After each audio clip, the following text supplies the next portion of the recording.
Live from the 607, it's the Ocho Duro Parlay Hour, where we're talking everything movies, TV, comics, and entertainment. Join in the conversation on social media with the hashtag ODPH, because here we go.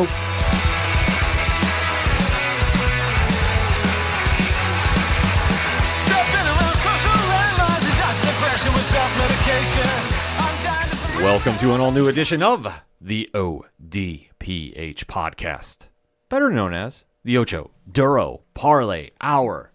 What's happening, everybody? Thank you so much for joining us this week. My name is Ken M. Joining me in studio, as always, you know him. He's the co-host. His name is Padawan J. Hello, hello, hello. Folks, we have a lot, and I mean a lot, to talk about in the land of movies, TV, comics, and more. You are tuned into the entertainment edition of the ODPH, and we definitely want to interact with you after the show. So make sure to swing on over to odphpodcast.com. Join in the conversation on the social media accounts. They're all right there on the front page, along with the TeePublic Store link, along with the Patreon link. Shout out to Brian Wayne, the latest patron to sign up for the Parlay Club. One tier, $2 a month, and a lot of content on the way. Shout out to all our amazing patrons as well, because they have their own page on the website. That's what we do for them, because we want you to get to know them. Also at the website, Parlay Points blog section. If it's new comic book day, you know we got reviews. Mm-hmm. You heard the pop this week because this is one of the biggest weeks we did reviews for. Uh-huh. And this has been a massive turnout of views right now. So if you want to find out what everybody else is checking out, simple. Click on the link, find the great books you want to check out, and boom, you can go right to the comic shops and go get them. It's that easy. Also, you can check out the directory. Pat, how many providers are we on? 118,000. Sounds about right to me. The directory, or the classified section, which has friends of the show, such as 3FN Podcast, Dragon Master Games, and the music section, too. There is so much going on at odphpodcast.com that simply we say, for anything and everything that is the ODPH, you can find it at the website, odphpodcast.com. And always remember on social media to use the hashtag ODPHpod. Kicking off this edition of the show, there is no bigger story in entertainment right now than the massive hit that debuted on HBO Max. Mm-hmm.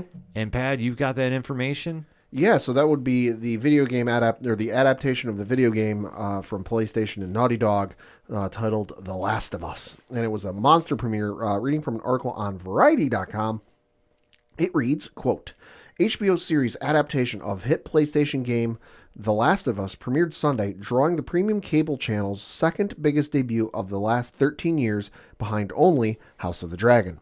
Per Nielsen ratings and Warner Brothers Discovery owned first-party data, the first episode of the Pedro Pascal and Bella Ramsey-led drama scored 4.7 million U.S. viewers across both linear HBO channel and streamer HBO Max.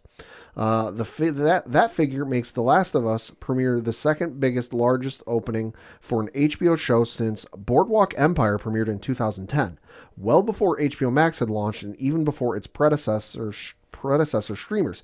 HBO Go and HBO Now were widely available to customers.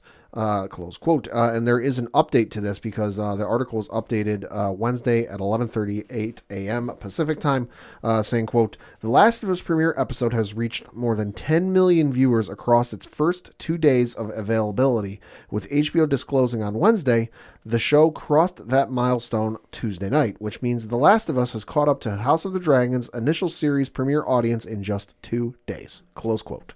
Well, you had to think that this might happen because they really loaded up this cast. Pedro Pascal, who is the Mandalorian, who is one of the biggest names in Hollywood right now, is in the lead role as Joel Miller. Oh, yeah. Bella Ramsey, who we know from Game of Thrones, is in the co-lead role as Ellie Williams. Gabriel Luna, who plays Tommy, we know from Agents of S.H.I.E.L.D., Ghost Rider. Yeah. And they really loaded up from top to bottom this cast. Like I said, that's the 3 names that really jumped out to me. Oh, yeah. But if you go through the lineage of like who's on the show, like it's a big cast. They were also advertising this show everywhere because I own a television that's a Roku TV. Mm-hmm. And I turned on my television Sunday night to get ready to watch it, and on the right side of the screen where there's sometimes ads for like shows to like sometimes it's like a movie on a streaming service to watch or a show on a streaming service to watch, whatever. But this time it was The Last of Us, and I know in the days leading up to and since when I turned on my PlayStation, there was a thing that popped up on PlayStation about it, and I know from a friend who sent me a photo, they advertised this damn thing on the Xbox dashboard on Sunday and Monday. Yeah. So this thing was advertised everywhere. Well, when you have a cast like this, and when you are adapting a hit video game franchise, you're going to bring in a lot of different viewers from a lot of different genres. Because there's a video game audience that is just going to tune in to see what it looks like. You have the pop culture audience is going to tune in because they know the actors involved. And then you're going to have just the curious viewers that keep seeing the hype about this. So everybody's going to tune in to see this. But there's so much writing on this because what it boils down to is it's a video game adaptation of one of the most popular franchises. It's critically acclaimed. It's raved by fans all over the place. Yeah. The Last of Us is one of the biggest franchises to come out in video game modern history in the last 10 years, I would say. And if you're an Xbox guy or a PC guy or even a Nintendo guy and you're sitting there going, well, is it really one of the biggest franchises? Yes, it is. I mean, the game was first released on the PlayStation 3 worldwide on June 14th, 2013. It was then re-released on PlayStation 4 in North America on July 29th, 2014, and then on some other locations on July 30th, 2014 and August 1st, 2014. And I know it's not listed on here on the release dates because it hasn't been released yet. It's getting a third release for the PlayStation 5. So clearly it's real popular if they're re-releasing the damn thing 3 times. Right. The story is amazing. And if you haven't been following it, this is why it's translated on screen. And that's why I said they really loaded up this cast. When you have co-leads such as Bella Ramsey, such as Pedro Pascal, you're going to bring in a lot of fans for this. Oh, yeah. And the expectations were super high about this, and especially when you are adapting this. And like I say, I keep focusing on this point because we have seen some awful video game adaptation shows. Yeah. Like... Yeah. Doom comes to mind. Yeah, where do you want to begin? Mario Brothers. It's very rare to adapt a video game to live action. No matter what form, movies, TV... It's difficult. Yeah, it is. I mean, even the Halo series that came out recently. Oh, Jesus. Yeah. A lot of mixed feelings about that one. Yeah. Some people really dug it. Some people, different story. Yeah. To each their own. So when you're bringing one of the biggest franchises to screen, the expectations are astronomical. And especially with HBO Max making, I don't want to say a comeback, but let's talk about this. When you have Netflix, which has obviously had much success with their original content, Amazon Studios is really coming along with a lot of their franchises. You hate thinking, and of course Disney Plus, but I mean that's a whole entity unto itself. Hulu's got some too. Right. You have to think for HBO Max, which has had a lot of, I don't want to say turmoil, but a lot of controversy, so to speak. Yeah, I mean, for a lot of good as they've had with the movie selection and television show selection, with past stuff and even some new stuff, you know, for as much selection as they've had, they've certainly taken a few black eyes with all of the shows getting canceled and all of the movies getting canceled and what have you. That like they're, you kind of had that run with House of the Dragon, where House of the Dragon was the biggest thing on the internet and television. Yeah. And then seemed like once House of the Dragon ended, then they kind of like started taking some right hooks from Mike Tyson. Yeah, no, they started taking some L's. And obviously with the changeover that happened with Warner Brothers Discovery and whatever the fallout is that really impacted your favorite shows on there, it definitely made people kind of question, could HBO Max come back? Like, is this really going to deliver? I have to say, as we're going to go now into spoiler-free discussion about the show, I really think they nailed it. I really think that they came with a strong presentation. I really feel that the actors did a fine job about translating the content to the pop culture audience, which is so key, because the video game audience is going to be very critical no matter what. But you have to win over the pop culture audience to really create that buzz that is going to carry you through, much like House of the Dragon had to with the fallout feelings of Game of Thrones. They had to come in, they had to really deliver on something, and they did for the most part. Right. Matt Smith is still the best. I will not hear anything otherwise. This is true. But for this show, they really nailed it top to bottom. Pat, your spoiler-free statement about the show? This show is fantastic from start to finish. Now, I will admit, being a PlayStation guy, I haven't played the game. I know that might be heresy to some folks, but I don't remember why I haven't played it. I think it was just the case because the game came out in 2013. Something else must have come out around the same time that like was a bigger priority to me at the time. Kingdom Hearts? No, Kingdom Hearts was in a lull at that point. We're not going to talk about it. Okay. No, something else like an Assassin's Creed or an Uncharted or Infamous or something. I'd have to look it up. Something else must have come out around that time that just took up so much of my time and focus that it just one of those ones that just slid by me.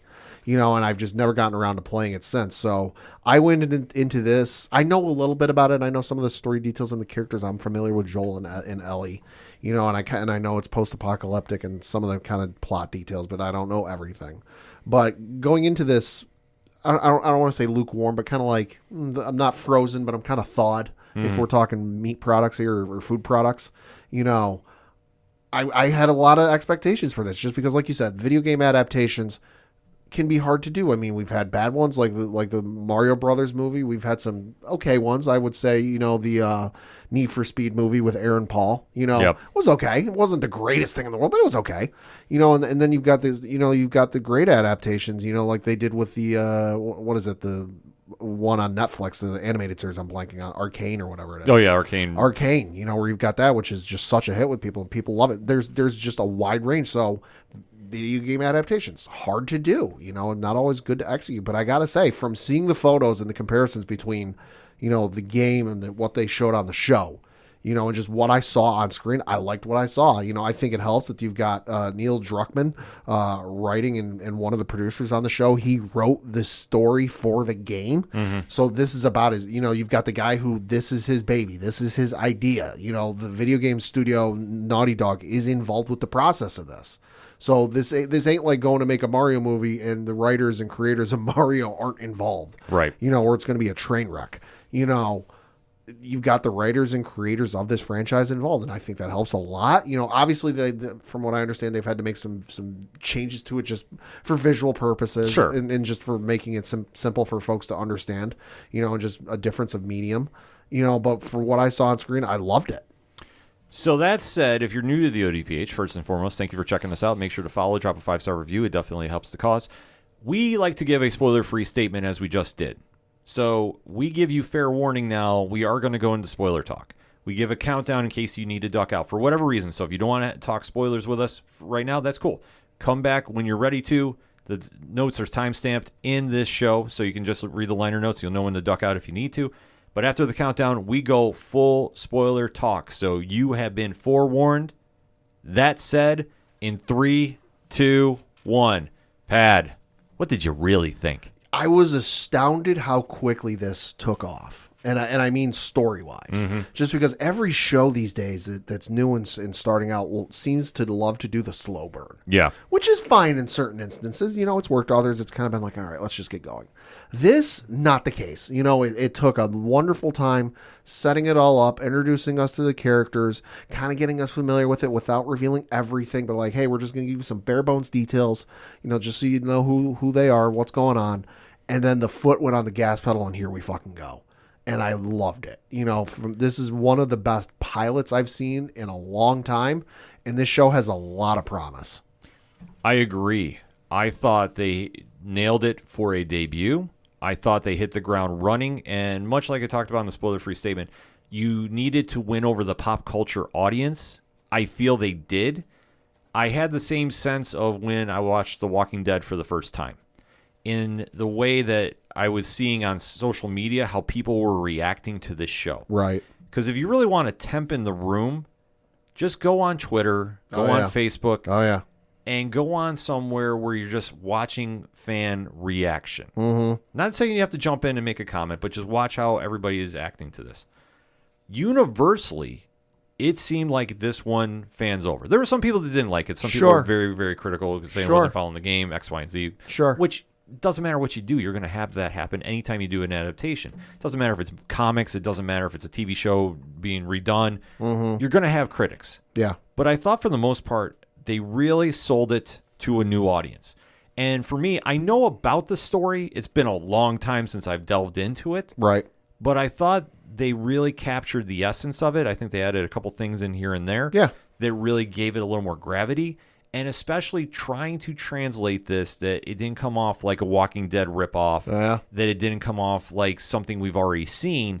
It did have a fresh feel to it, albeit, though, it was confusing for a little bit because when they do the time jump, I don't remember them putting in a stamp saying 20 years. I think they did. They might have, and I might have blinked and missed it. So, like, it kind of threw me, but obviously I knew what was going on. So it didn't take me that much out of it, but it was like, okay, we really moved a lot. Here we are. Okay, the next phase is now taking place. Mm-hmm. So, like I said, I might have missed that. And it happens if it does.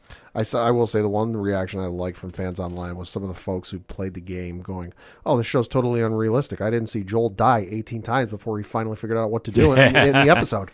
That was some of my favorite, and there were varying phrases of that, but that was some of my favorite reactions online. Well, I felt that for the most part, the fans were not being super toxic. No. Like, there was a couple that I saw, I was like, all right, come on. But for the most part, I think everybody really enjoyed it for what it was. And I think people are excited to see what the series is going to do. And especially for HBO Max and Warner Brothers, they really need to keep the momentum going they had from House of the Dragon.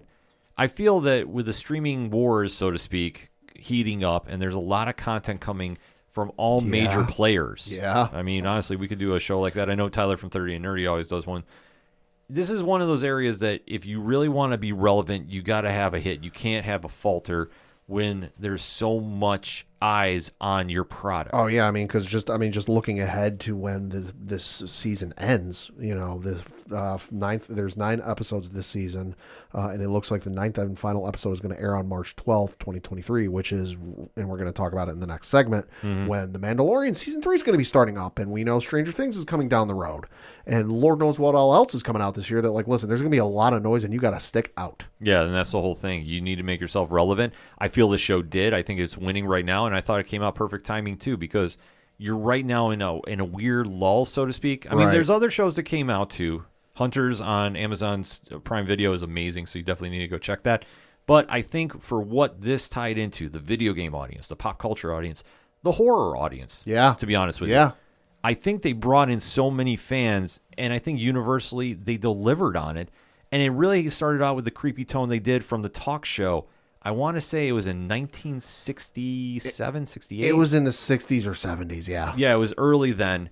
And you had Dr. Newman, played by John Henn, explaining about this fungal threat. Right. And really giving this dire feeling of the future. Like, there was nothing good about this as he was trying to explain this. It was a weird way to start the show, and I don't mean that in a bad way, just because, it starts off, and like you said, it's this old footage. It's supposed to look like this old footage from like the 60s or 70s, and it's almost like this like Nova PBS Science Channel type thing, where there's a panel and there's a moderator and there's 2 guys on the panel who are like scientists, and there's an audience, and they're basically just having this discussion of like, okay, basically like, okay, we lived through world wars, we've lived through nuclear bombs getting dropped, and like, what's the next big thing? What's the next thing we should worry about?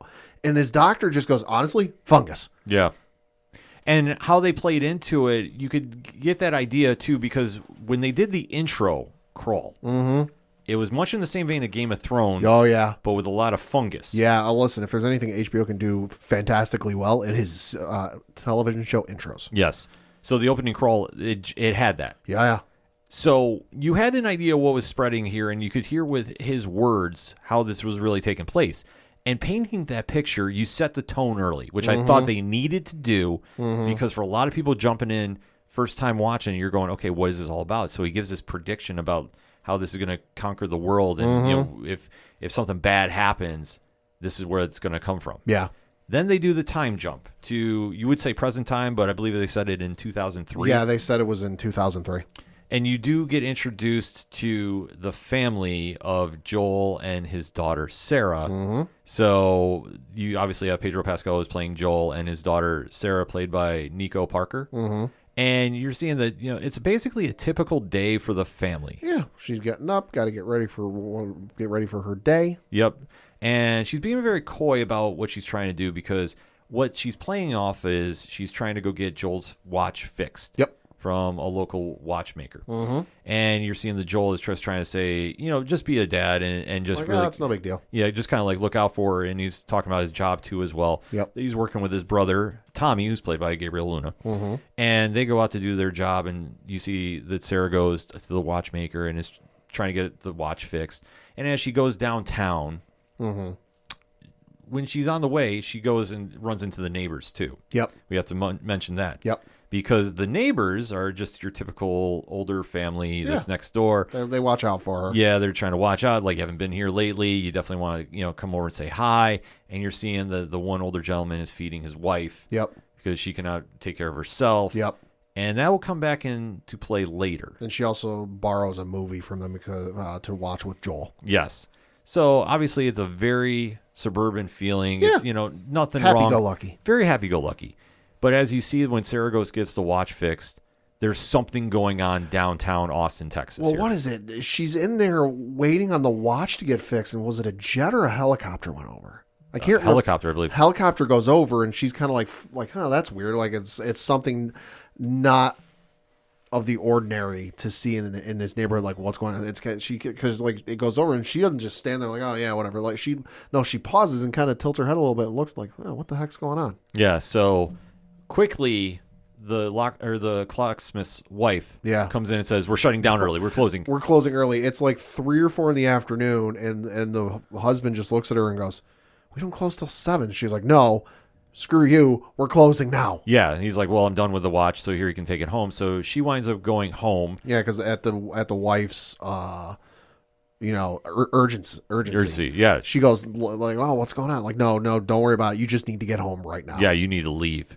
So she goes home and kind of falls asleep, and then we get to the nighttime of being in obviously where they're stationed. I believe it was Austin, Texas. If it wasn't in Austin, it was right outside. It was right outside, and she kind of wakes up and she's hearing a lot of stuff going on. Yeah, well, because what is it? She had dinner with Joel, and then they were watching the movie. She fell asleep, and then she wakes up and like shit's kicking off.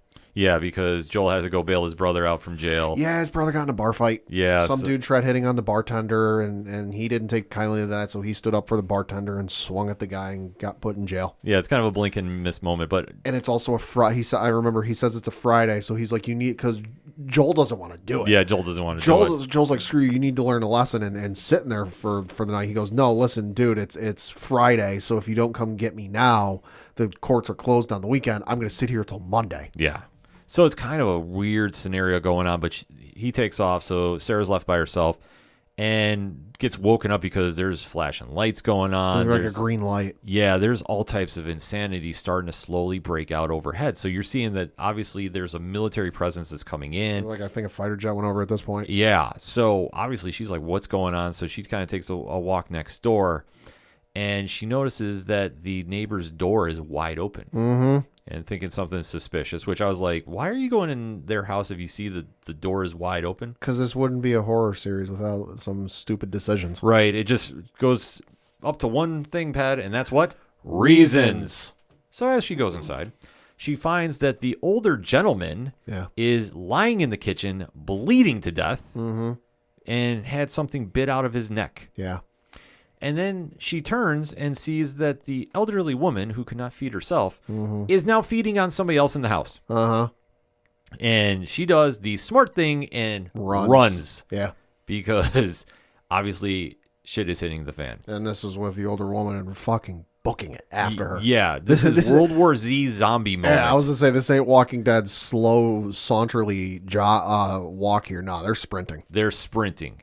So you see Sarah go flying out of the house. The older woman is chasing her.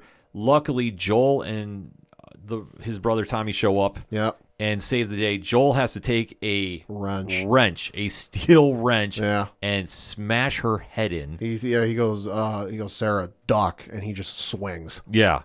And Sarah, being a young girl, is like, what the hell is going on? And he's just like, we got to go now. Yeah. So obviously when he went downtown to get Tommy... He saw what happened.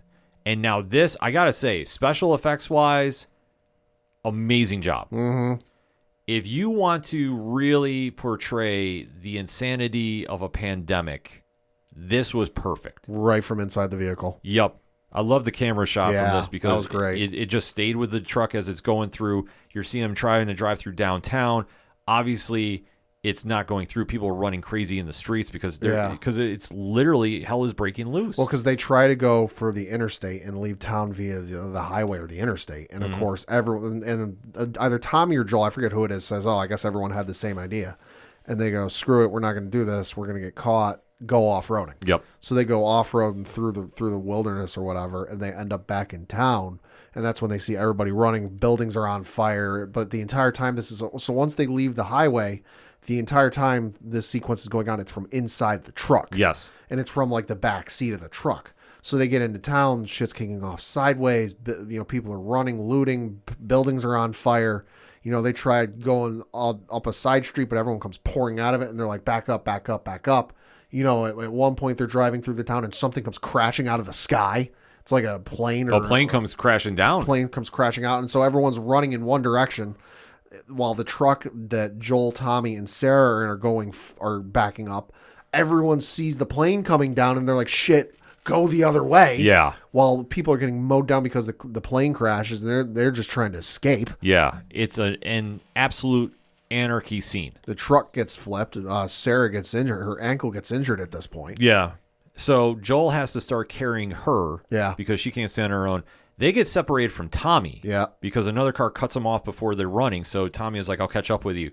They start running, and they are starting to hear a little bit like more danger happening. Like more people are transforming into whatever this is going to be. I don't want to say zombies, but whatever these figures are going to be. That's what they're slowly starting to do. I think in the game they're called clickers. Yeah, I think so too. It's been so long in this. Like they didn't come out and say it officially, but you kind of that vibe. I think they're called clickers. Right. So at this point, you see Joel and Sarah are taken off, and they kind of get into like a deserted area. Yeah.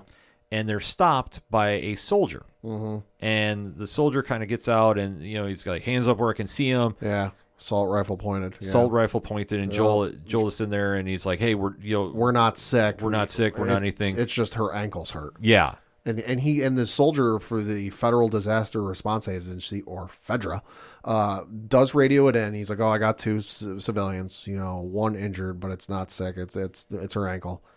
And you don't hear the other end of the speaker. You just hear what he's saying into the walkie-talkie or whatever. Mm-hmm. And he goes, "Uh-huh," and he just points, and it's basically like, "Nope, not doing it." Yeah. Which the longer this took for him to say anything to them, I'm like, "Ah, shit, he's gonna try and pull the trigger on him." Yeah. So sure enough, he winds up killing Sarah in this melee, and Joel winds up taking him out. Obviously, Tommy comes in for the save as well, but unfortunately, Sarah's gone at this point. Yeah. And then it kind of does a time jump. Yep. And like I said, I didn't see it at first, but obviously you knew something was going on here, so they move very quickly. Like I said, this was about halfway in the episode, and the first episode was 85 minutes, too. Yeah. So this is like a lot of action going on, which I really loved. I thought they really set the ground running for this. We now get to what looks like the end of the world. Mm-hmm. And you see somebody emerge from the woods and go into this, absolutely wasteland. Yeah. That's like... buildings are overgrown. Converted. Streets are torn up. Yeah. And you're seeing that this is just like something you see out of an apocalypse movie. It's what The Walking Dead might look like if they get to 20 years later. Yeah. So they're not there yet. No, they're not there yet. But as you see, the young child is taken in by the Fedra authority. Yep. And you do see a creepy scenario going on because they don't know if that person's infected or not. Right. And we do at one point while they're walking through see a sign on the wall in this medical facility where it's basically like a guide to like, if you get bit in this area, like this is how long it takes. And in the head neck area, I think it was like 5 to 15 minutes. Mm-hmm. In the torso area, so from like below your neck down to your waist, it was like a couple of days. And then from your waist down to your legs, so like your feet, it was like a couple of weeks. Yeah. So it's a weird scenario playing out here, but you do see the child gets killed, and how they do it is creepy because they're basically saying, we're just going to give you a vaccine. We're making sure you're safe. Yeah. After this, you can have as much food as you want. And sure enough, they wind up killing the kid. Mm-hmm. And you do see that the body does come to where they're burning them. Yeah. Which is creepy as fuck. Yeah. But you do see that Joel at this stage is somebody that's throwing the bodies into the fire. So he's now working for Fedra. Mm-hmm. And it's a very reluctant job. Like, it's not something he's taken. It's not the prettiest job. Yeah. Obviously, that this is how he's getting by, working for them in this new society that they're living in, which is, like I say, when the... Trying to make the best out of a bad situation. Well, yeah. I mean, that warning from the 60s has now come true. Yeah. And to see how society has crumbled so fast is absolutely astonishing. And you're seeing how Joel is sitting there trying to do it. You're seeing other people are, cannot handle doing what they're doing, and Joel is just like forcing himself to do it. Right. And obviously, when he gets done with his shift, he's looking for more work. So he's not necessarily employed, but he's more like an independent contractor. Yeah, and he's clearly looking to make some money just because he does his job for the day, and then he goes to the foreman, I guess you could say, whatever the dude's title is.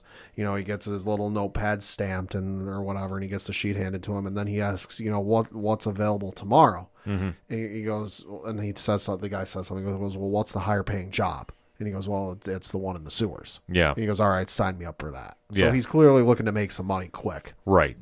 So during this time, too, he does have the idea that his brother is still out there. Right. And I believe that he has the inklings that he is in Wyoming. Yeah, that's what he's heard. Yeah, so he is trying to find a way to get out there. He needs a car battery, I believe. Yes. So during this, he does work with somebody by the name of Tess, who is an interesting character in her own right, too. How they introduce her. Anna Torv is playing Tess. She's captured by a resistance force that is standing up against Fedra. No, they're not fans. Yeah, they're known as Fireflies. Mm-hmm. So they're sitting there trying to interrogate Tess about what's going on. Yep. And she winds up getting free because a distraction happens, so to speak. So as she winds up escaping and catching back up with Joel, because some soldiers are coming in to raid. Yeah, there's like this platoon of soldiers in armor and assault rifles, like methodically making their way down the street. She gets out, and as soon as she gets out on the street, this whole fight kicks off between the Fireflies and then the agents. Yeah, so it's due to an explosion during the battle here that she gets freed. Yeah. Otherwise, I don't think she makes it out of here because probably not. No, because they're sitting there just trying to go like, okay, you're obviously trying to get this car battery. What are you doing with it? And obviously, she doesn't have to tell what's going on. Right. But she's caught in the crossfire, so she does wind up getting out of this situation, which is a very intense one. Even though Joel is working with some soldiers there and kind of trying to buy his way out too at the same time. He's realizing how long it's going to take him to do it the way he's doing, and he's like, I need a faster way. Right. So they wind up linking up after both deals have kind of gone sour, and they do make their way into a building where we do find out there is a very special someone sitting inside a locked room. Mm-hmm. And Pad, who does that wind up being? That is one Ellie. Yes, played by Bella Ramsey, who is being interrogated and answering accordingly as she's being interrogated. Love the attitude here. Well, because it's not her first time being interrogated. She's been here. What did she say? She's done this for like 3 days. Yeah. Or something like that. Yeah, and they keep asking her basic questions. Like the same questions in the same order in the same sequence. Yeah. Yeah, which they don't explain why, but we do find out later in this show. Mm-hmm. But obviously she is sitting there going like, I need to get out of here. Like, what you're doing here is not working. And obviously there's just the resistance there because the world is falling apart, so nobody's trusting anybody, nor should they. No, even 20 years on. Right. So that's the big key point happening here. But as we see, Joel and Tess are making their way through. They do wind up running into Marlene, who is the head of the Fireflies, and she's played by Merle Dandridge. And she winds up basically saying, okay, if you're getting out of here, you've got to take Ellie with you. And they kind of work out a barter deal to get supplies. Because they know there's something special about Ellie. Yeah. So it's a weird scenario going on, but they're reluctant partners. Ellie is sitting here going like, okay, what the hell is going on? Yeah. Because everybody kind of runs into each other and has that weird connection happening. But the end of the day, Joel is now paired with Ellie, and they're trying to make the escape. As they try sneaking out, because somebody buys them some time, there's an intricate plot to get out. They do get out, and sure enough, they run into the soldier that Joel was making deals with. Uh-huh. And he is not feeling like making another deal. Yeah, well, because I think if I remember right during the episode, he said like Joel basically wants him to let him go. And he's like, no, I'm risking my job, and I need this job, and this ain't worth it. Yeah. So the soldier winds up getting ready to arrest them. Mm-hmm. But Ellie has a knife on her. Why? Reasons. But you know what? Smart. Yeah. Because it's a good reason. As the soldier comes by, she stabs him right in the leg. Yeah, she does. Yep, and she twists it too, so that wound is not closing. Like, she knew what she was doing. And sure enough, the soldier is ready to shoot her. Mm-hmm. Joel has to go take him out. He's been here once before. He's not watching this happen again. Right. He winds up beating him to death. Yep. So it's a very intense scene playing out. Mm-hmm. But obviously now you've killed the soldier of Fedra. You are on borrowed time because once they find you, they're going to kill you. Yeah, well, and especially they see a dead agent, they're going to come looking. They're going to start looking. Yeah. And things are not good. Yeah, so they have to get going. Meanwhile, Tess figures out Ellie's secret. Yep. And Pat, what is that secret? She was bitten, or she was infected. But here's the thing. She starts panicking, oh my God, you're going to turn. And Ellie goes, no, I'm not going to turn. This happened 3 weeks ago. And if we all remember what I mentioned about the poster that was in the medical facility, she was bitten in the arm, in her forearm, if I'm not mistaken, on the underside. If you're bitten in that area, it's a couple of days. Yeah. She said this happened 3 weeks ago. Right. So she might be the cure. She's got some sort of immunity. There's something going on here, so now they have to protect her at all costs. Mm-hmm. But now on the run, they have the soldiers chasing them. Yep. They're in a containment area of some sort. Yeah. And that's kind of how the show wraps up for this. Yeah. And it goes out playing to a Depeche Mode song. So I love the music for this. I was like, man, they really nailed this. Yeah. But for 85 minutes, it was a lot. It was a lot. I don't think there was too much downtime. I would say maybe the intro in Texas. No, see, for me that wasn't downtime. That was just kind of like introing the characters and whatnot. The only little bit of downtime for me was after the time jump, and there was the whole job thing with Joel.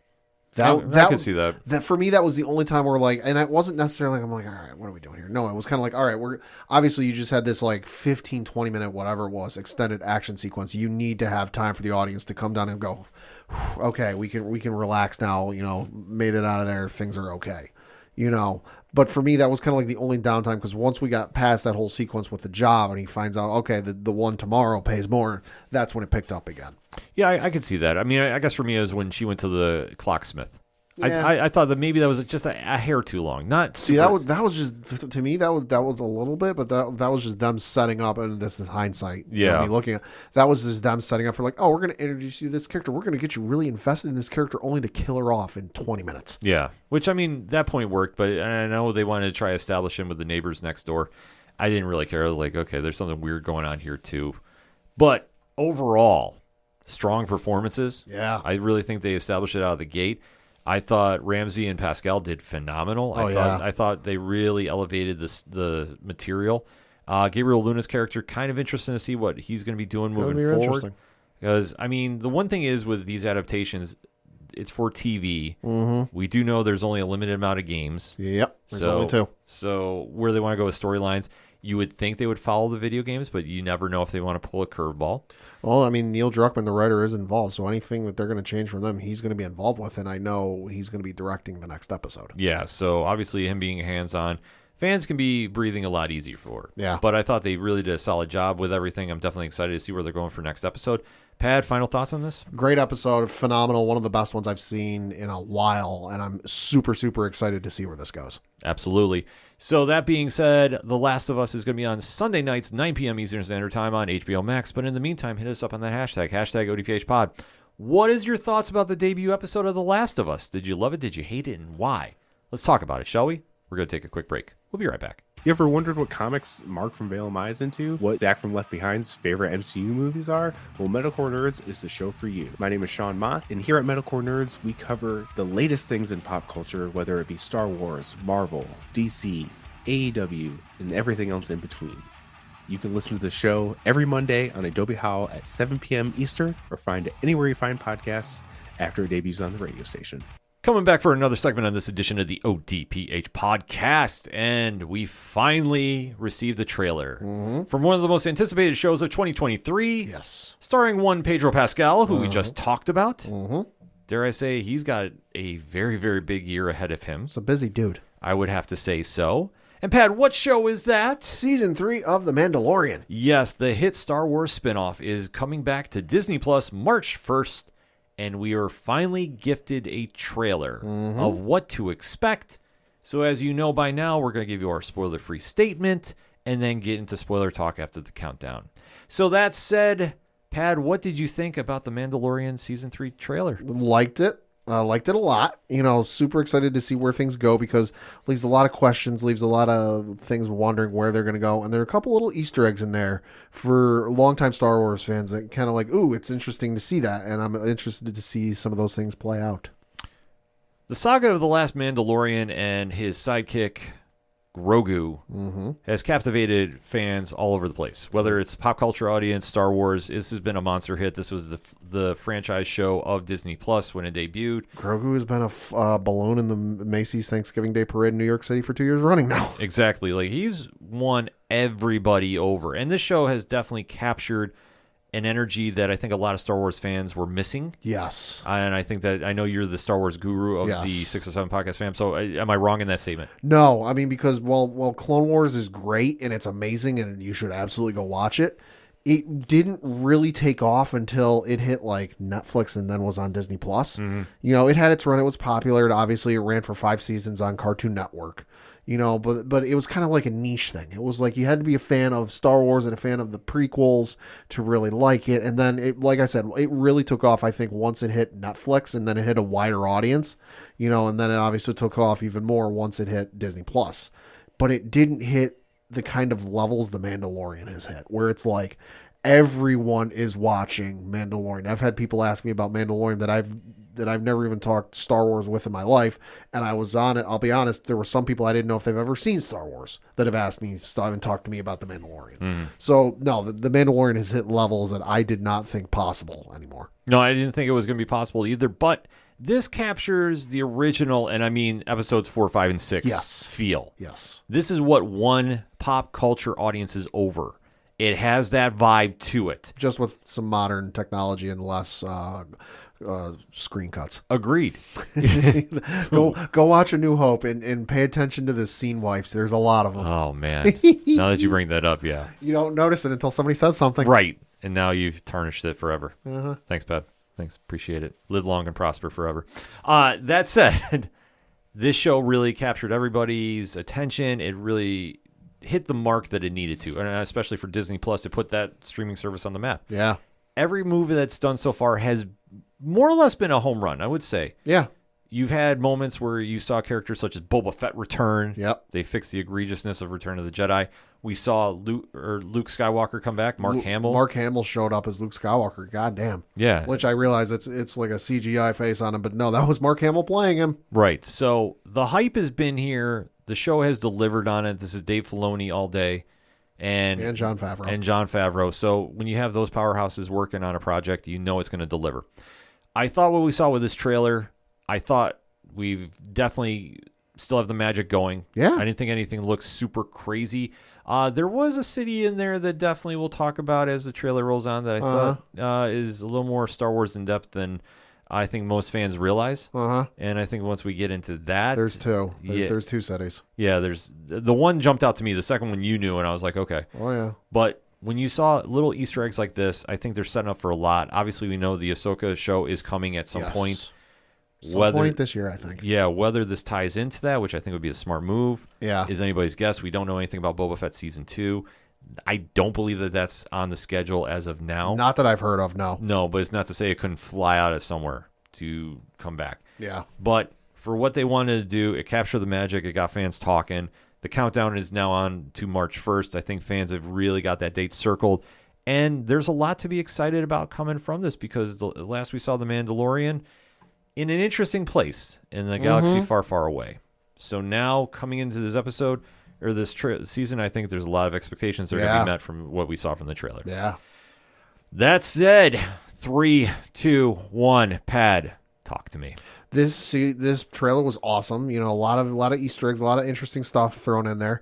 What's wild to me though is the big cliffhanger that was at the end of season 2. The fact that it's already resolved and was resolved in a couple episodes of the Book of Boba Fett is wild to me. I didn't even consider that until somebody pointed it out.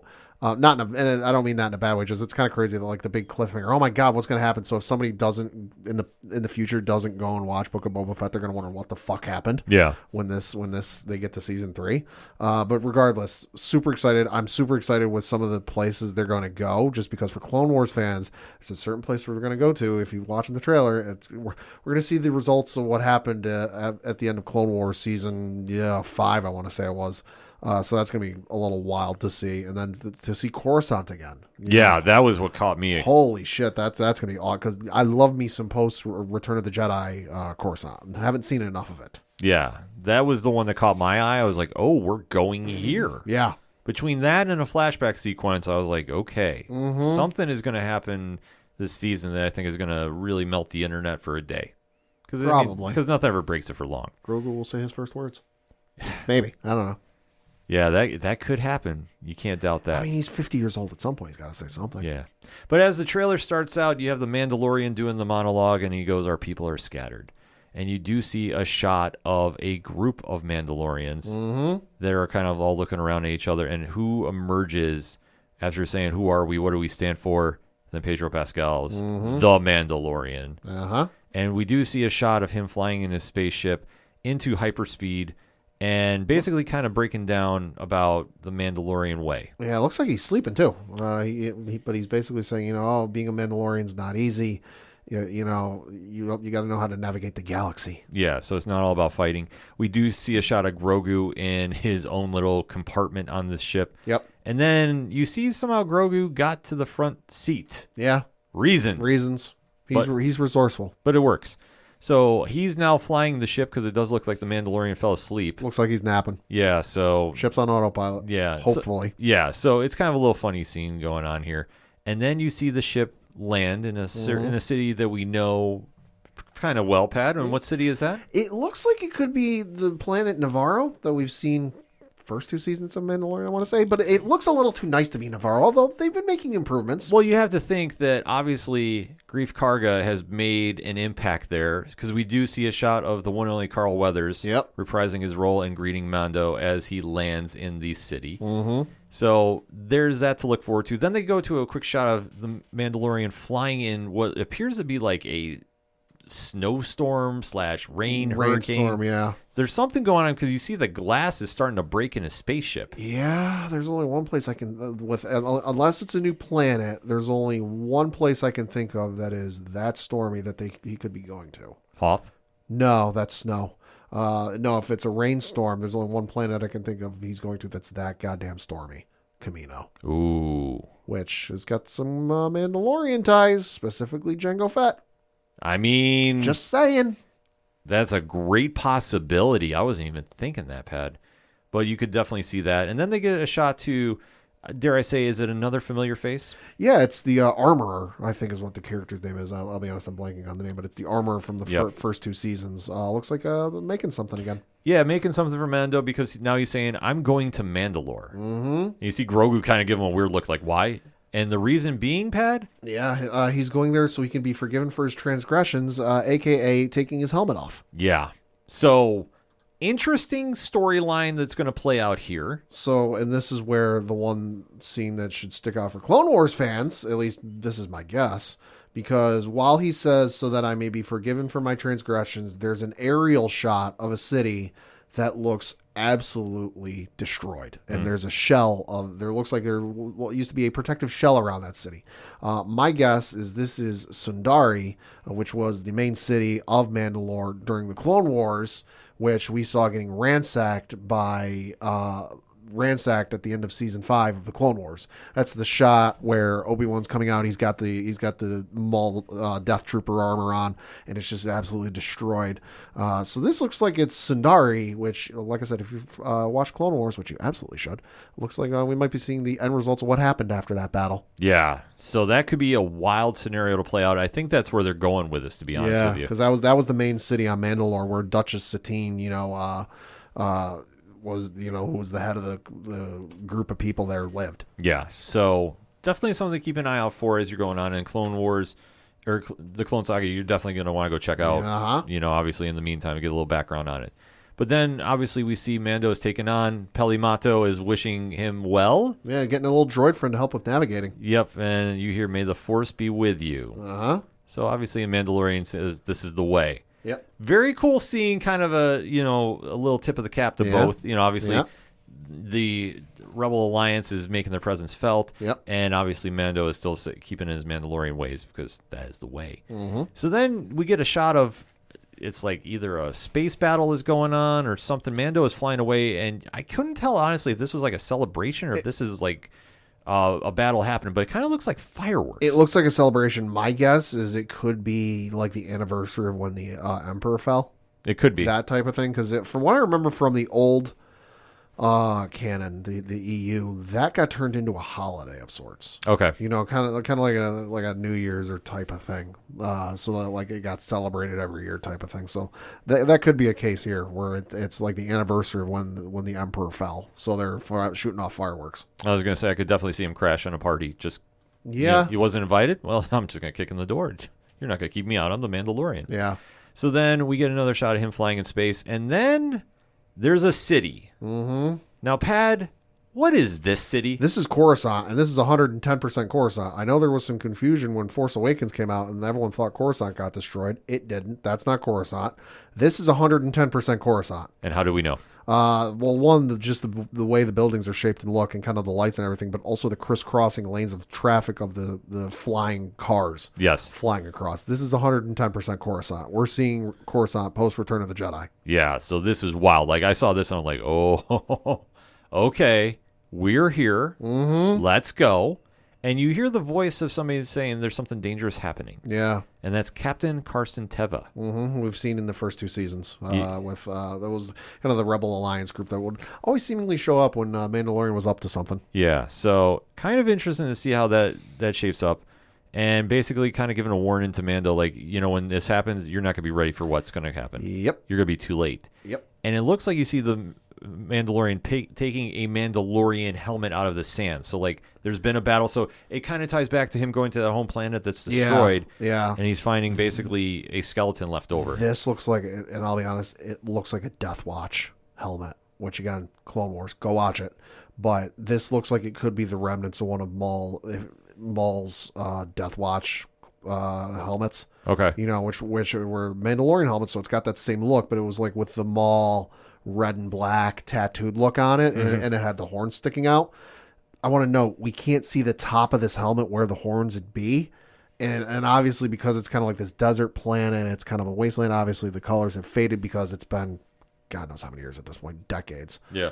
So obviously the color has faded, but I swear, like, if that camera panned up a little bit, we might see the horns from the helmet. So this could be a remnant from Darth Maul's Death Watch. I wouldn't doubt it. I mean, hell of a callback, too. There's a lot of possibilities. And Filoni's involved in the show. There's a possibility. Yeah, exactly.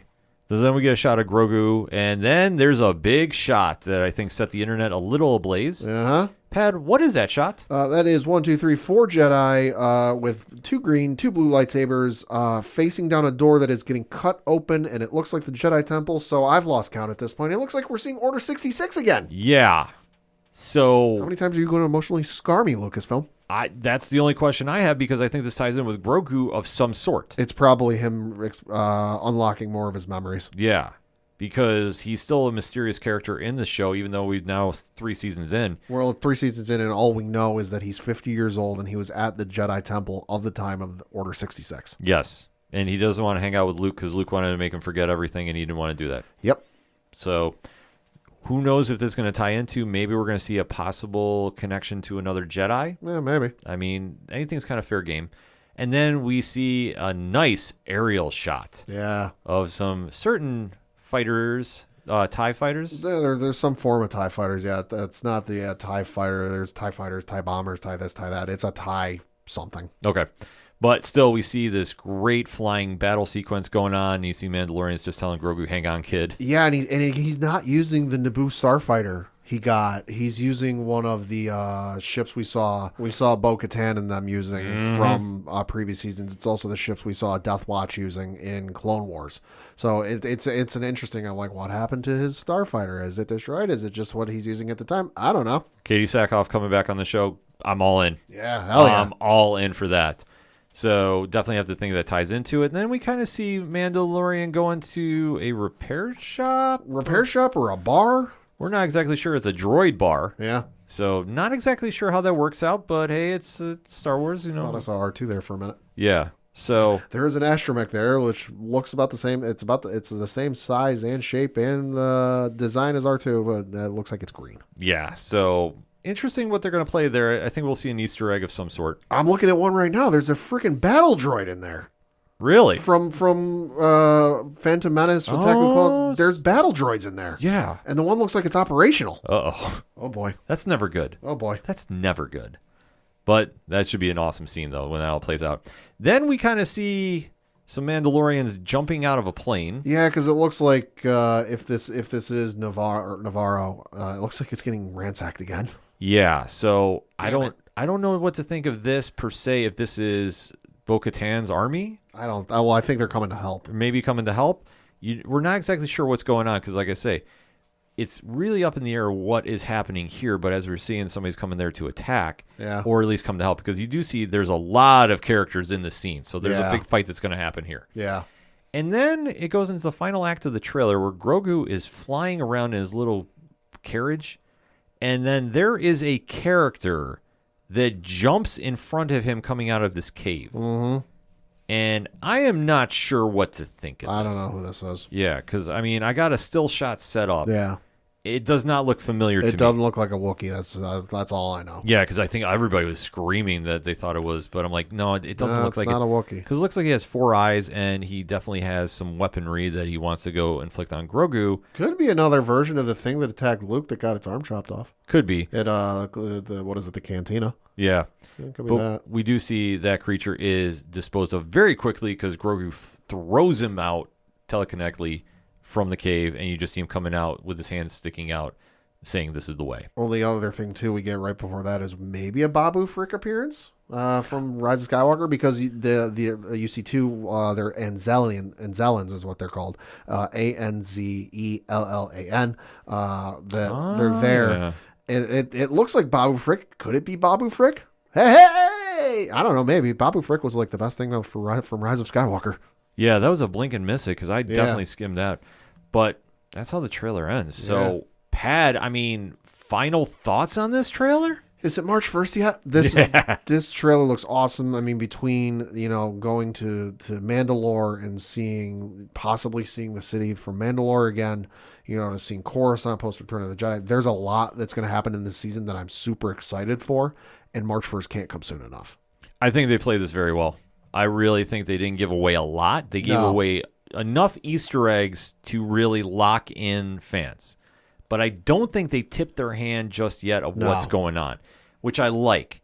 Because between Coruscant and the Mandalorian planet, there's 2 big storylines that are going to shape up here. And obviously we know Mandalorian's seasons usually go about, 9 episodes, give or take? Give or take, yeah. So you're not going to have like a Daredevil drawn-out 18 episodes split in half. They're going to be moving pretty fast here. And obviously with the talent behind this show, it looks to continue that success. I can't see this going completely crazy and going into a different direction. The only thing that I think might be a small curveball is with the Jedi Council and that photo. Because I think I could see this being an introduction episode for Ahsoka. Could be. At some point, which is not a bad thing. I want to stress this. It wouldn't surprise me if we see Ahsoka. But I'm just thinking of, what they have coming out this year. And they have a lot of stuff. Yeah, they do. But Ahsoka is the one I think everybody's most waiting for after Mando. Yeah, especially considering it's going to tie up some loose ends from Rebels. Yeah, so a lot of people are excited to check that out. So I wouldn't doubt that we have one episode dedicated to that. But listen, they did the same thing for Boba Fett and it worked out fine. I don't care what anybody says. I like the Boba Fett show. It was good. You're not going to tell me otherwise. It was good. It wasn't great, but it was good. But for what we're seeing from Mandalorian Season 3, I'm excited about. So March 1st, let's go. That said, hit us up on the hashtag ODPH Pod. What is your thoughts of the Mandalorian trailer, season 3? What did you like? What didn't you like? And what Easter eggs stood out to you that we didn't talk about? Or do you want to do a deeper dive about it? We don't mind discussing Star Wars. Pat is down 24/7 Absolutely. to talk Star Wars with you. So hit him up on Twitter at Meslin. Hit him up on ODPHpodcast.com. He'll definitely get the message. He will definitely interact with everybody and everybody. And so will I. But like I say, he is the Star Wars go-to amongst 6 or 7 podcasts. So you want to talk that talk? We're here for it. That said, we're going to take a quick break. We'll be right back. Ooh, I've been dying to try this place. Oh my god, me too. I've heard such good things about it. Welcome to the Crime Diner. I'm Cindy. I'll be cooking for you this evening. Here are your menus. Ooh, what are you thinking about getting? I don't know, murder with a side of cannibalism? What about you? Ooh, that sounds good. I'm torn between historical mayhem and the social injustice, maybe? Oh. I just want to let you know that each episode comes with dinner, dessert, and a specialty drink chosen by yours truly. Wine Dine and Storytime has had a makeover, and we invite you to slide into the booth with us at the Crime Diner, where each week we will discuss a crime over dinner, drinks, and dessert. See you there! Coming back for another segment on this edition of the ODPH podcast, and we have to catch up on the latest episode of the Star Wars spinoff, The Bad Batch. Obviously, we talked about episodes 1 and 2 last week. Episode 3 had a lot of people wondering what was going on, and there was some hype amongst the Star Wars community. Yeah, there was. Pat, would you like to explain? Yeah, so there was a certain character returning that we had not seen from since 2005. Well, technically 2005. Sooner if you count the Clone Wars animated series. But in terms of the chronological timeline, we hadn't seen anything from since 2005. And that would be the one, the only, Commander Cody. Was adrenaline in his soul? Something Cody Rhodes? It's entirely possible. He partnered alongside Obi-Wan, so he certainly needed a lot of adrenaline. Yes. So this one had fans buzzing, and we had a lot of people asking us about covering this show again for the podcast. So we're like, hey, why not? And I'm definitely intrigued by what was going on here because, like I say, Pat is more of a guru than I am of the Star Wars mythos and all the little nooks and crannies, so to speak. So that said, we're going to talk about episode 3 entitled The Solidarity Clone. So you know the deal by now, spoiler-free statement followed up by the countdown and then spoiler talk. So that said, Pat, give me your spoiler-free statement on episode 3. Great episode. Loved everything about it. And I was super happy to see Commander Cody again. Because it's been a while since we've seen him. Now I realize he was just in Clone Wars. But we don't know what happened to him after Clone Wars. You know, because he's mysteriously absent in Rebels. He's not in Rebels. You know, so it's interesting to see what happens.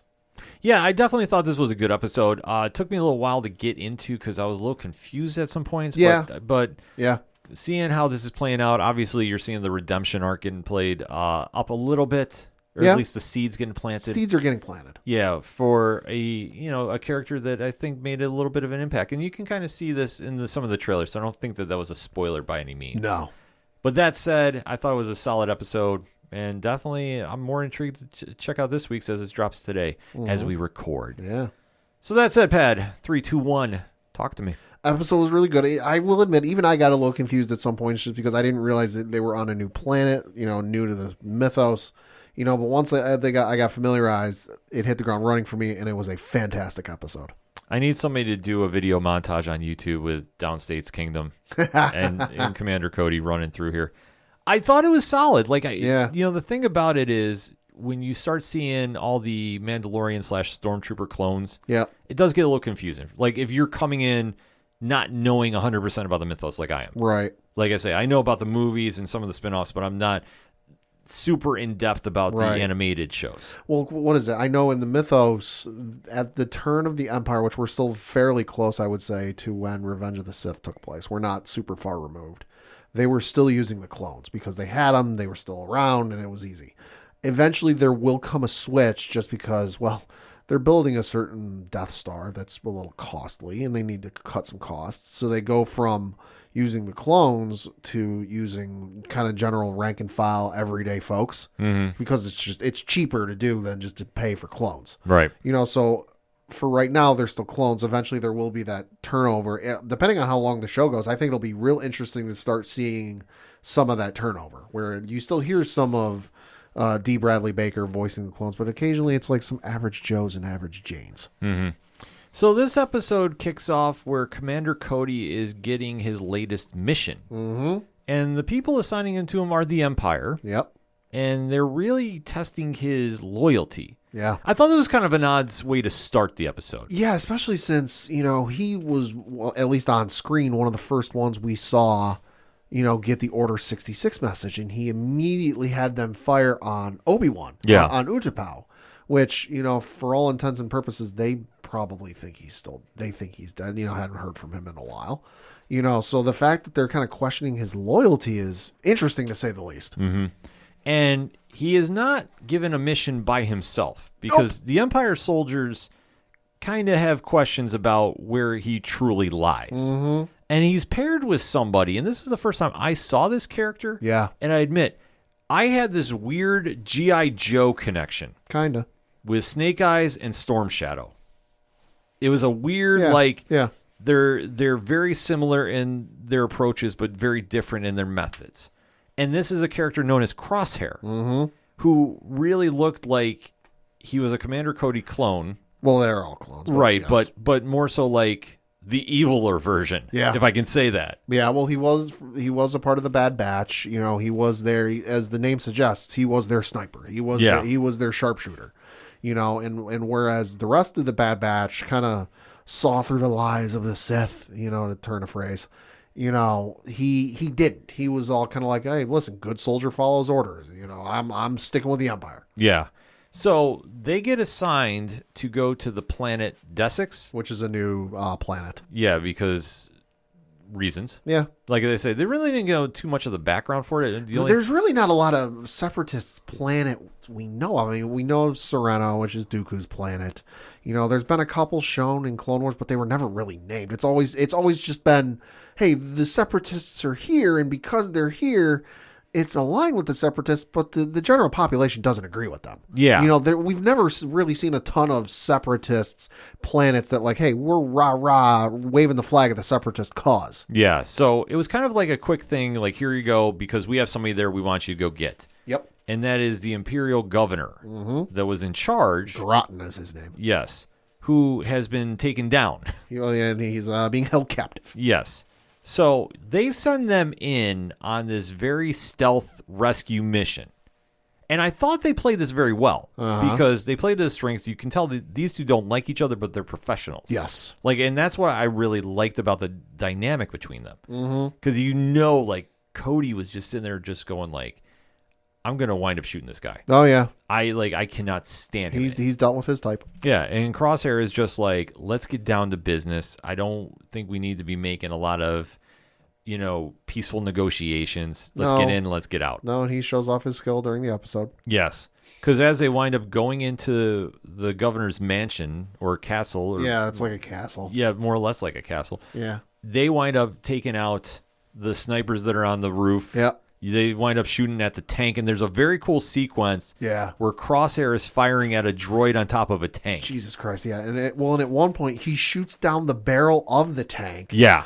Blowing up and killing all of the people inside the tank. Like, I'm watching this scene going, the fuck is he trying to do? Yeah. And then all of a sudden, they cut to there's a shot of the crosshairs, no pun intended, of the sniper he's using, and it's pointed down the barrel of this tank, and I'm like, oh my God, he's going to do this? Yeah. Okay. I thought they really did a good job establishing him. Well, and especially there's the one sequence where it's him and Cody are in the stairwell of the castle. And they're like, oh, we can't get up there. Like, there's these guys up at the top. He's like, oh, don't worry, I got this. And he ricochets the shot up the stairwell. Yeah. And takes out the dude at the top. And I'm like, holy fuck. Yeah, that was a cool sequence. He's throwing his mirrors against the wall to get the reflection. Like, it was very Bullseye-esque. Yeah. So, given a little Daredevil vibe, just not as super crazy. Yeah. ... But I thought they did a good job about establishing them getting up there to go get the governor. And I thought that you could definitely see during this, Cody was starting to have a little second thoughts. Yeah, let's say the inhibitor chip I don't think is necessarily working anymore. So it's back to the Commander Cody we knew from Clone Wars. Right. So you can definitely see he is kind of thinking, okay, are we really doing this for the right reasons? Yeah, he's not on board. He's definitely not on board. So when they finally work their way through the castle, and like I said, they've spent about a good 10 minutes about destroying droids and working their way up. Yep. They finally get there, and they go confront the governor that's in charge now, Tawani Ames. Yes. And they're basically saying, okay, if you want this, governor back, well, guess what? We're out of your jurisdiction now. Yep. Because this is something we're not willing to work with you about this. And they kind of just saying about how they are basically saying we're done with the Empire. Like, we want nothing to do with you, and we're taking our city or planet back. Well, they know they can't trust the Empire because when it came to the end of the Clone Wars, the Republic didn't exactly give them a choice. It was like, hey, surrender or else. Yeah. And this is how the Republic rolls. So, I mean, it's not out Well, the Empire now, but yeah, the Empire. But, I mean, obviously, the early stages, you knew what they were trying to do. So, while this is going on, you're seeing, obviously, Groton is sitting there screaming, kill her. Kill her. Kill her. We're not dealing with this. And Cody's like, no, we're going to talk this out. Yeah, and Cody is trying to be the voice of reason, which is kind of odd to see him do. He was paired with the negotiator, Obi-Wan. Yeah. So he's saying, okay, like, let's talk this through. Let's do this. And then while he's like almost cut the deal to do this. So everything left but signing on the dotted line. Yeah, Crosshair is just like, fuck this. Yeah, bang. And kills Ames. And you just see Cody looking like, what did you just do? And Crosshair gives the look like, I'm just following orders. Good soldiers follow orders. Yeah. So you see Cody is now going, okay, what the hell are we doing here? Is what we're doing really for the good of the galaxy? Yeah, because now the Empire or the Republic has now taken over Desix. Yeah, the Empire, yeah. So now Groton's back in power, and it's basically he's now doing the thing he saw, and it's especially powerful with this episode because there was an episode in towards the end of season 1 where the Twi'lek planet Ryloth got taken over by the separatists, and Cody's group was one of the ones on the ground trying to liberate Ryloth, and he saw what happened on these planets throughout the Clone Wars. right. So he's now gone from, hey, we're trying to liberate and free these people from the oppression of the separatists and just give them their freedom, to we're doing what I saw the separatists do. Yeah. And we're now doing what I fought against, and I'm not okay with this. Yeah. So this is how the story really winds up. Cody is just sitting there with a lot of regret Yeah. and kind of saying, And I don't know if I want to be a part of this. yeah, I don't know if this is going to be my jam. I think I got to really sit back and rethink things. Yeah. Which, if this leads me to a Crosshair versus Cody battle, I'm all in for this. Me too. I think that this is where you need to set up. There's some other certain characters that can bail him out and give him some help. Hello, Captain Rex. Yeah, that's true. Rex is still alive. We haven't seen Rex makes it all the way to Return of the Jedi. Yeah, we haven't seen anything with alert. Rex. Yeah, we haven't seen anything with Rex lately. So No, we do know he shows up later in Rebels, which is after this takes place. yeah, so I mean, all bets are kind of off, but Yeah. I think overall they did a very solid job. I mean, final thoughts on this episode, Pat? Fun episode, some awesome action sequences with Crosshair, and I'm super happy to see Cody again. I'm interested to see where things go from him here with him. Yeah, no, I thought it was a solid episode. Like I said, a lot of action going on too. I thought they really established Crosshair. Yeah. That's the first time I saw him, and I'm like, okay, I could definitely see the Storm Shadow to Commander Cody's Snake Eyes. Like, you just see they're very similar but very different means, and you can tell that they're setting up for a battle between them at some point. Right. Which Cody is probably going to win, but I'm okay with this because I think it's going to be a very solid sequence of events, and I think that you're giving Cody some more character than we've seen most of the clones so far. I mean, just in my little vantage of watching here. No, yeah, you're right. Like I say, a lot of them, I don't want to say it's like the Agents of S.H.I.E.L.D. season 1 thing. Cody in Clone Wars was very much a by-the-book type, get things done to the letter, how it should be done. And his counterpart, Captain Rex, who was partnered with Anakin, was kind of in the same vein of Anakin. Like, hey, we need to get this done, but how we get there is not necessarily, set in stone. Yeah. So it's interesting to see them kind of see Cody grow out of his shell. Yeah. But I'm excited to see where they're going forward with it because obviously I think the rest of the Bad Batch are coming back next week. Yes. Or this week, I should say. Came back this week. But in the meantime, though, we have an episode to definitely discuss a little further. So if you want to watch more Bad Batch, Disney Plus, every Wednesday, new episode drops. Yes. But in the meantime, hit us up on that hashtag ODPH Pod. What is your thoughts about the Solidarity clone? Episode 3 of Season 2 of The Bad Batch. Let's talk about it, shall we? We're going to take a quick break. We'll be right back.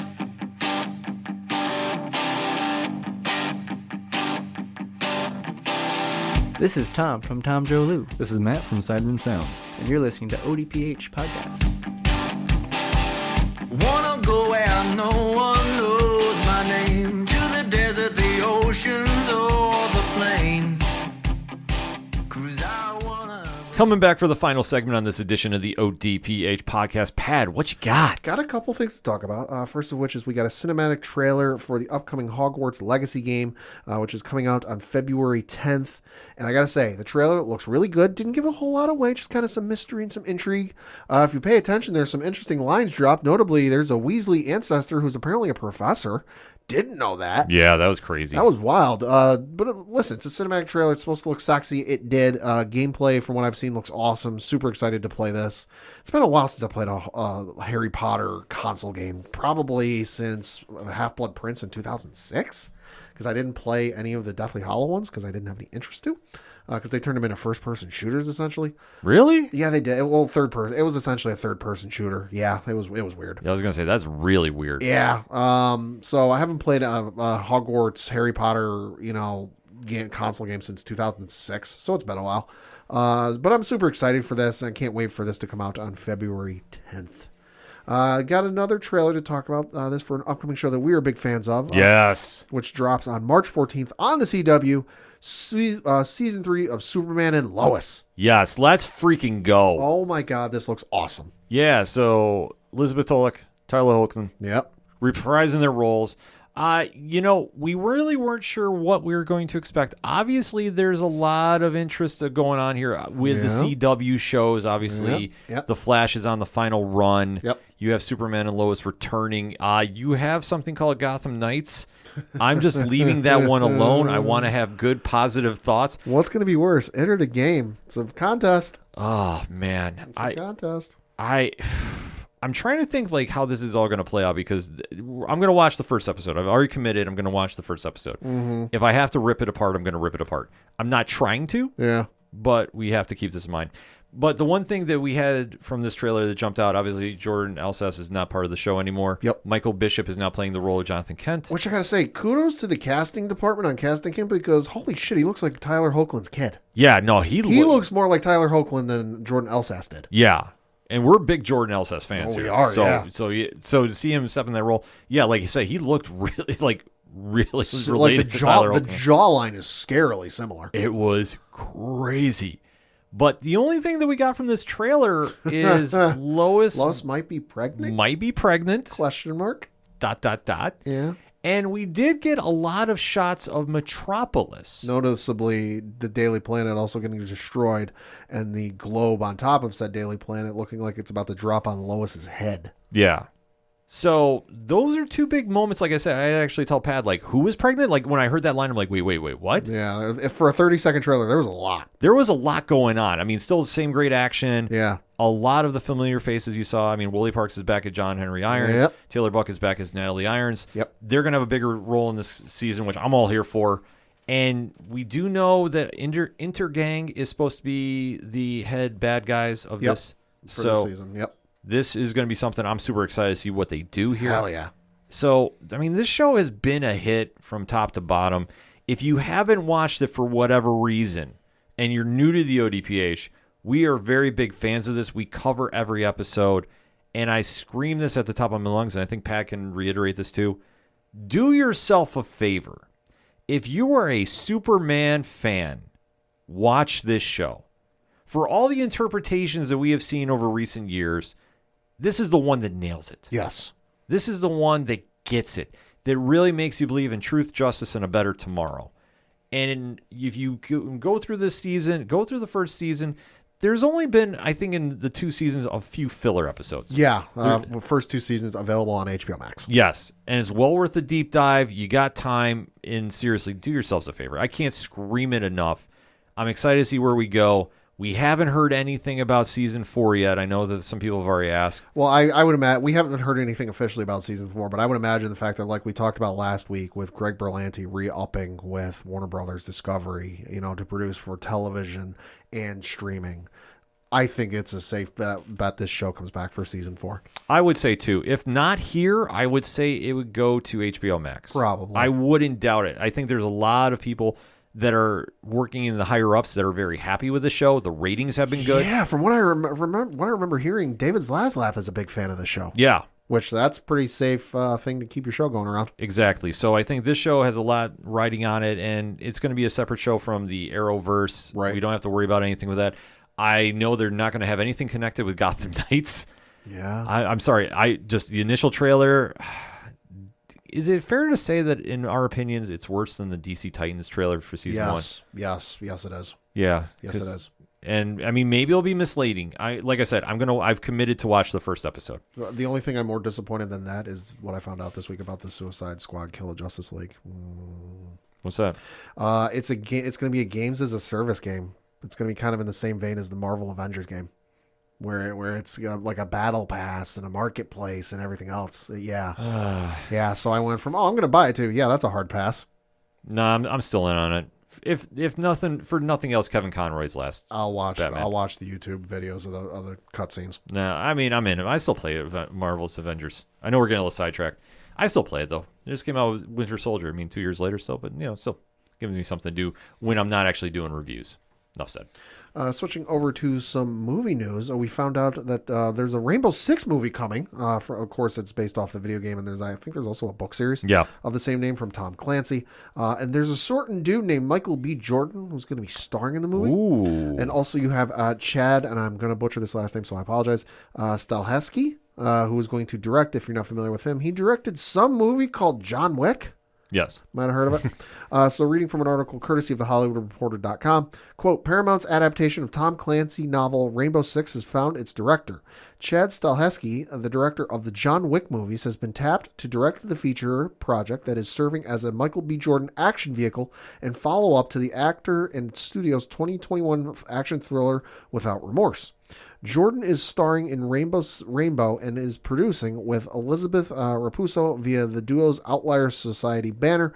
Also producing are Alkiva Goldsman and Greg Lessons and Weed Road Pictures, as well as Josh Applebaum and Andre Nemec through the Sawmill.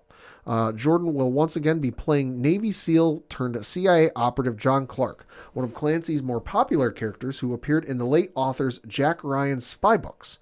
Clark also headlined 2 novels, Without Remorse and Rainbow Six, with the latter spawning a line of video games.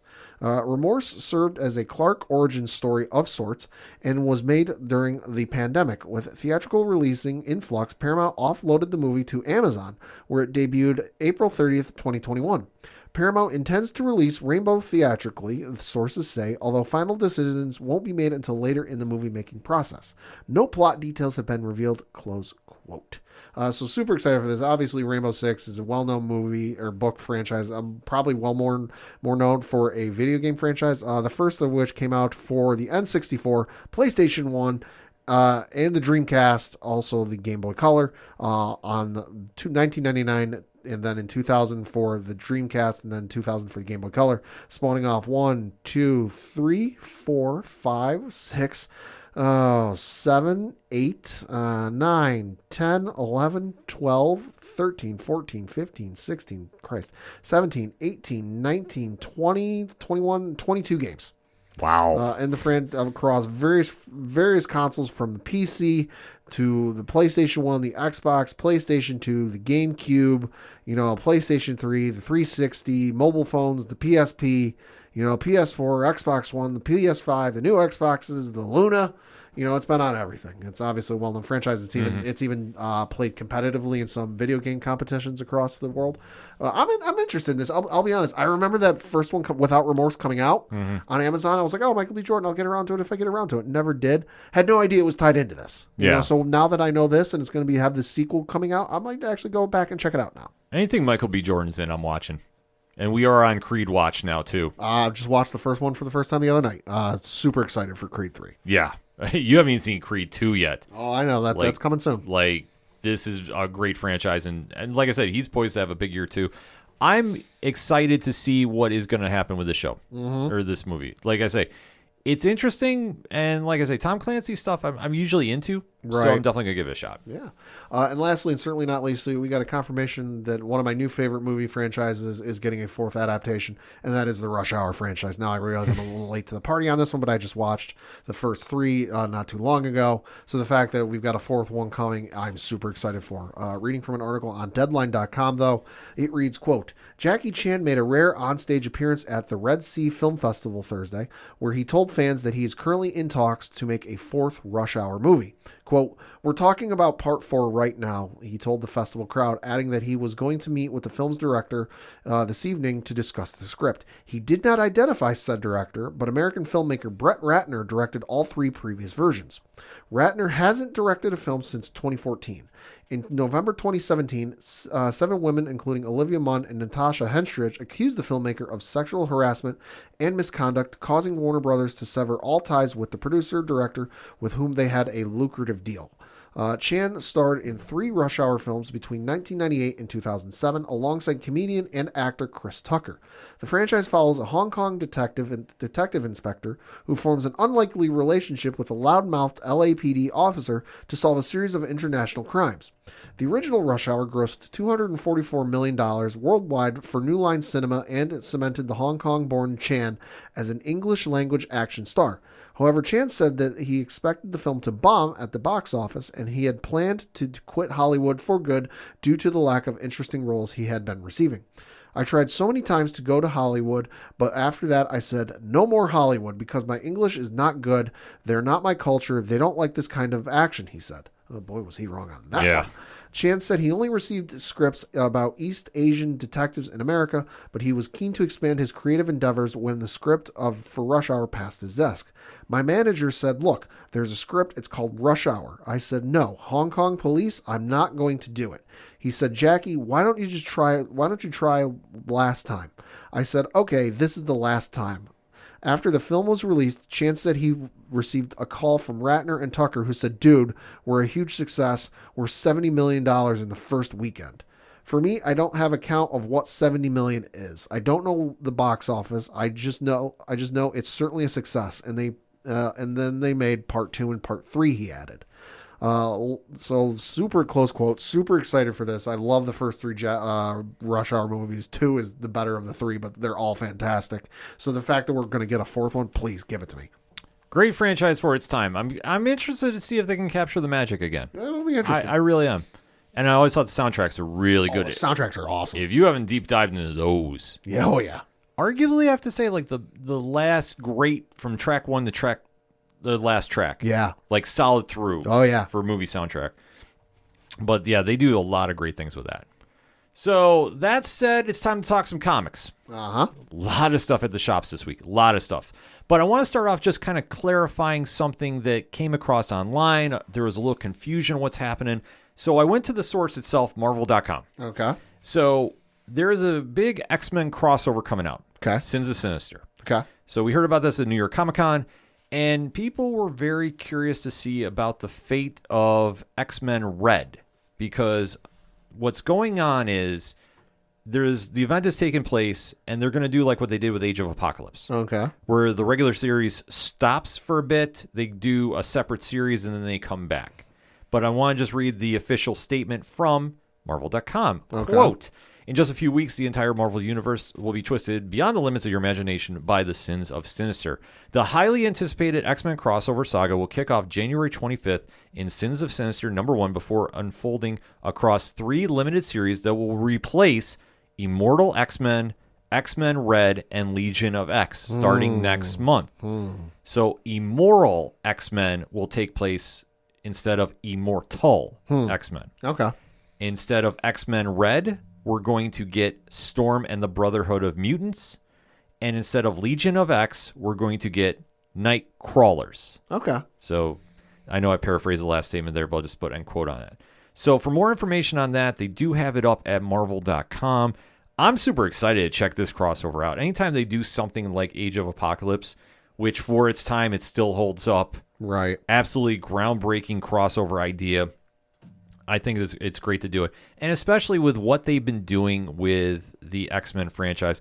I know it's been a little different since Hickman left. Right. But it's still been some of the best books out there, so you definitely want to go check that out.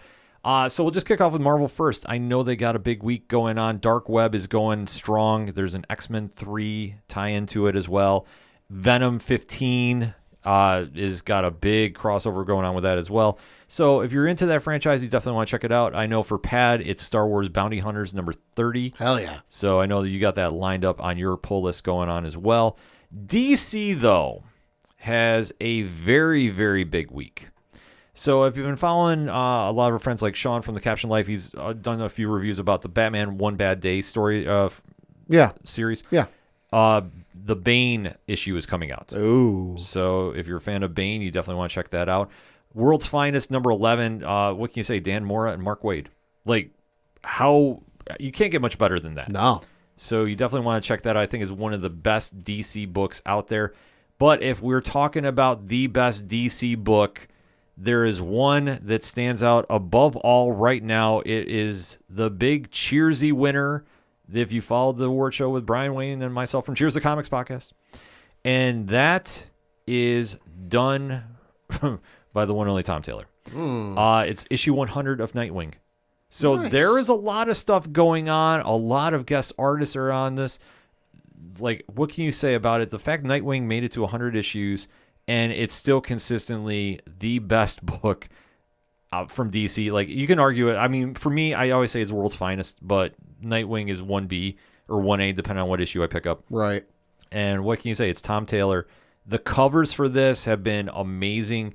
And if you haven't seen it, you definitely need to go check it online. It is definitely worth picking up. I know that there's a big event that happens in here. I'm not sure how it's going to translate, but it's a little groundbreaking coming off the heels of what they were doing with Dark Crisis and everything going on there. So you should be picking it up anyway, regardless. But if you haven't, definitely make a point to go pick it up this week. Nightwing 100 from DC is one of my biggest picks of the week. However, though, the stuff I have lined up for Parlay Points this week, absolutely insane lineup going on. Comixology Originals had a very big week, and I know there was some late-breaking news going on with that. We'll probably touch upon that next week when we get a little more information going on, but I know there's some people that were hitting up right before we came on air about it. So I'm not really ready to discuss it because I'm just trying to get all the facts lined up for that.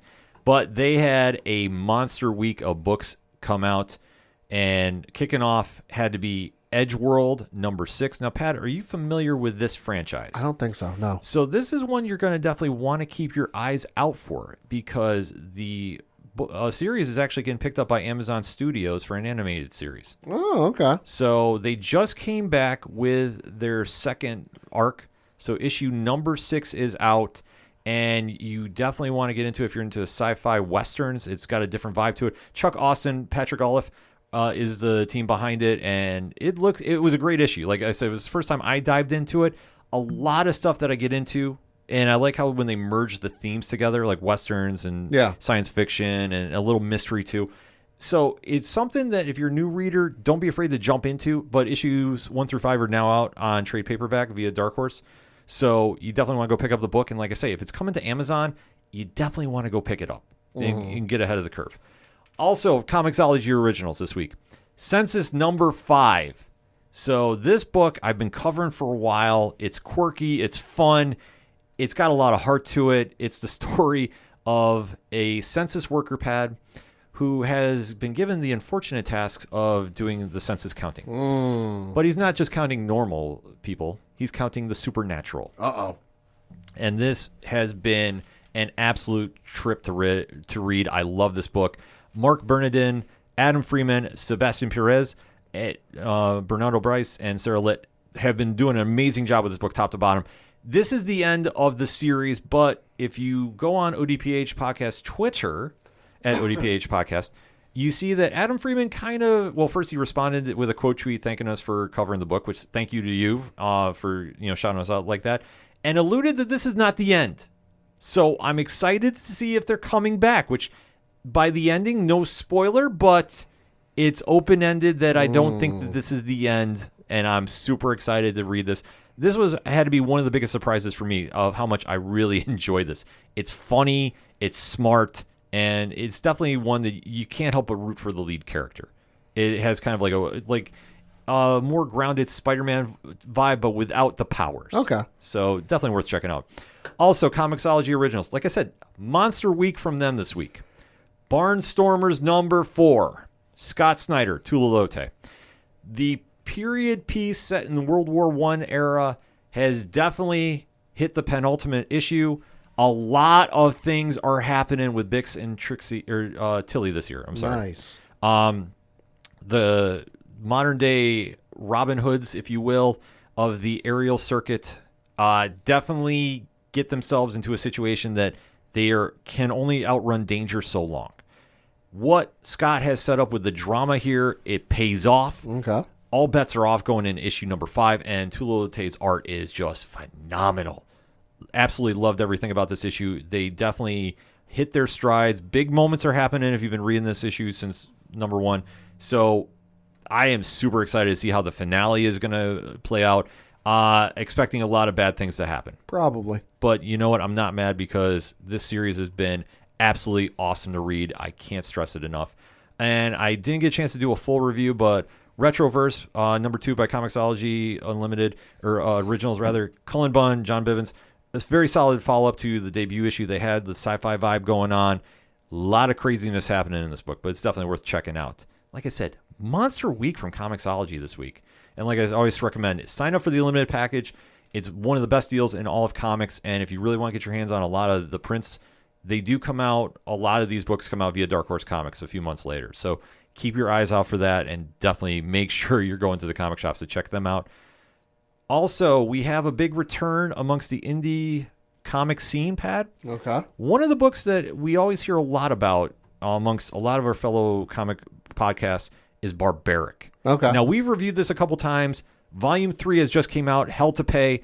Michael Morrissey, Nathan Gooden, Addison Duke, and Jim Campbell are bringing back Owen, Soren, and Axe, and just the insanity that is involved in this book. Issue number 1 of Hell to Pay is awesome. Definitely captured the vibe. The humor is there. The action is there. It's really focused a lot on Soren. I'm not going to do any spoilers, but it was very cool to see how this was all playing out. And if you haven't read Volumes 1, Murderable Offenses, and Volume 2, Axe to Grind, definitely go check them out. They're on trade paperback form, I'm pretty sure. I know there was doing a rumor of a re-release, but I haven't seen too much of that. Check with your local shops to find out. Absolutely. So you definitely want to go support them. Vault Comics, this has been one of the best indie books out in recent years, and they're poised for the Year of Axe. So there's a lot more Barbaric-related books coming out, so it's definitely a big win-win for fans.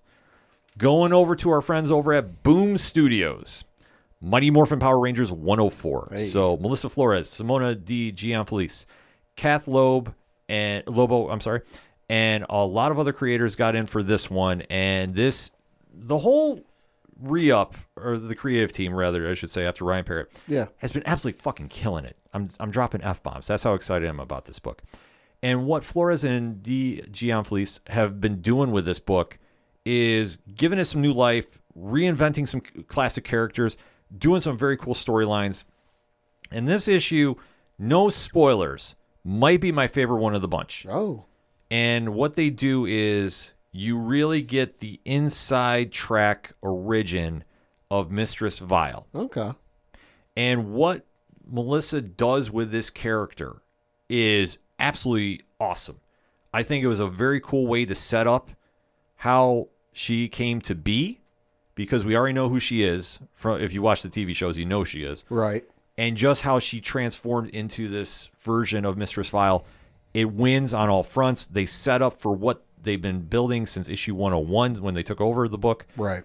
A lot of win with this book. I really, really highly recommend this book. A lot of stuff is going on with Power Rangers, too, if you've been keeping track of Netflix, too. Yeah. 30th anniversary. 30th anniversary show with a lot of the cast coming back. Yeah, I think we'll have to have our good friend Tom Craven from Off the Cuff Gaming pop in to talk about that one, because I know he's super excited about what's going on there as well.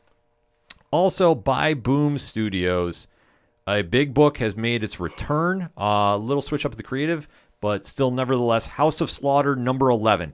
Tate Brombal, Antonio Fuso, Miguel Muerto and World Design behind this one.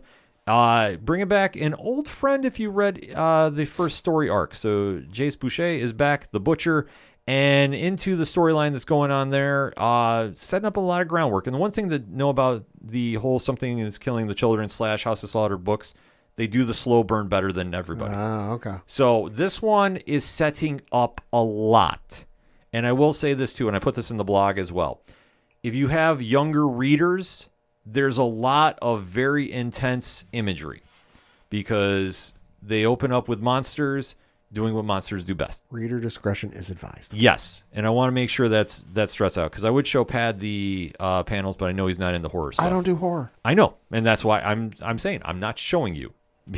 Not saying Pad couldn't handle it, but I know that he does not like seeing that stuff. Nope. So that said, I'm just going to give the advice, reader fair warned. But it's still a great series. House of Slaughter has definitely been quality after quality after quality. Whoever's been working on the book has done an amazing job with that. And my last big pick of the week, Immortal Sergeant #1 Image Comics, Joe Kelly and Ken Nimura. You know them from I Killed Giants. They're back together, bringing you a police detective story. There's a lot going on with this as the lead character, Sarge, is going into retirement. So they're doing a little building of the groundwork for it. The book moves very fast. You're kind of putting stuff together a little bit here. So they definitely keep a lot of stuff vague for reader interpretation, in my opinion, but still a great read. You definitely want to go check that out. And as we always say here at the ODPH, support your favorite local or independent podcasts that cover comics. And always remember to go support your local comic shops. That said, for everything and everything that is the ODPH, you can find it at odphpodcast.com. That's it for this week. So for the one and only Padawan J. Thank you. I'm your host, Ken M. Thank you as always for listening to the ODPH podcast, better known as the Ocho Duro Parlay Hour. See you next time.